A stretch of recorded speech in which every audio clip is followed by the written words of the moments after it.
Hello everyone, welcome back to my YouTube channel. ఈరోజు కూడా ఒక హెల్తీ బ్రేక్ఫాస్ట్తో మీ ముందుకు వచ్చేసాను. అదేంటో కాదు, రాగి దోశ. ఈ రాగులు తీసుకోవడం వల్ల మన బాడీకి కావాల్సిన కాల్షియం, ఫైబర్, ఐరన్ అన్నీ పుష్కలంగా లభిస్తాయి.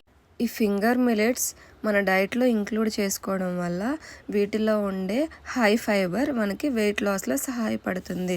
అలాగే హై కాల్షియం ఉండడం వల్ల మన బోన్ స్ట్రెంత్ అనేది ఇంప్రూవ్ అవుతుంది. హై ఐరన్ లెవెల్స్ ఉండడం వల్ల మనకి హిమోగ్లోబిన్ లెవెల్ అనేది ఇంప్రూవ్ అవుతుంది. సో మీరు కూడా మీ డైట్లో ఈ రాగుల్ని ఇంక్లూడ్ చేసుకోండి. నేనైతే ఈరోజు దోశ చేస్తున్నాను. ఎలా చేస్తున్నానో మీకు కూడా చూపిస్తాను. ఫస్ట్ అయితే 1 కప్పు మినప్పప్పుకి 2 కప్స్ రాగులను తీసుకుని మంచిగా వాష్ చేసుకోవాలి. రాగుల్లో ఫుల్ డస్ట్ అయితే ఉంటుంది. ఒక 5 to 6 టైమ్స్ అనేది వాష్ చేసుకోవాలి. వాష్ చేసుకుని ఒక 8 hours సోక్ చేసుకుని పక్కన పెట్టుకోవాలి. మినప్పప్పులో ఒక 1/2 స్పూన్ మెంతులను కూడా వేసుకుని సోక్ చేసుకోవాలి.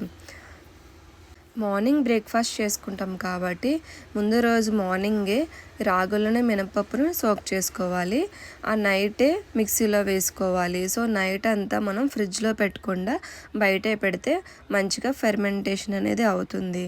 సో నెక్స్ట్ డే మార్నింగ్ మనం ఓపెన్ చేసేసరికి ఇలా ఉంటుంది. నాకు కావాల్సినంత బ్యాటర్ని ఒక బౌల్లోకి తీసుకుని కొంచెం సాల్ట్ యాడ్ చేసుకుని కొంచెం వాటర్ యాడ్ చేసుకుని నేనైతే దోశ వేస్తున్నాను. దోశ టాపింగ్కి క్యారెట్, బీట్రూట్, ఆనియన్ యూస్ చేస్తున్నాను. దోశ కూడా చాలా టేస్టీగా, క్రిస్పీగా వస్తుంది. మీరు కూడా ఒకసారి ఇలా ట్రై చేయండి. అంటే మనం దోశ ఒకటే కాదు, ఈ రాగులతో రాగి తోప, రాగి జావ, రాగి సంగటి కూడా చేసుకోవచ్చు.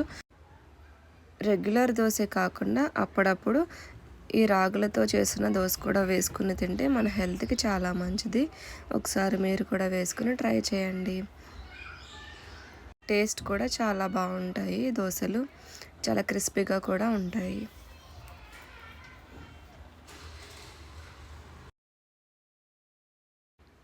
ఇలాంటి హెల్తీ రెసిపీస్ మీరు చూడాలనుకుంటే మా ఈ ఛానల్ని సబ్స్క్రైబ్ చేసుకోండి. అలాగే లైక్ చేయండి, షేర్ చేయండి, కామెంట్ చేయండి. మరిన్ని వీడియోస్ కోసం బెల్ ఐకాన్ అయితే పిక్ చేయండి. సో దట్ నేను ఏ వీడియో పోస్ట్ చేసినా మీ వరకు నోటిఫికేషన్ వస్తుంది. Thank you for watching. Bye bye.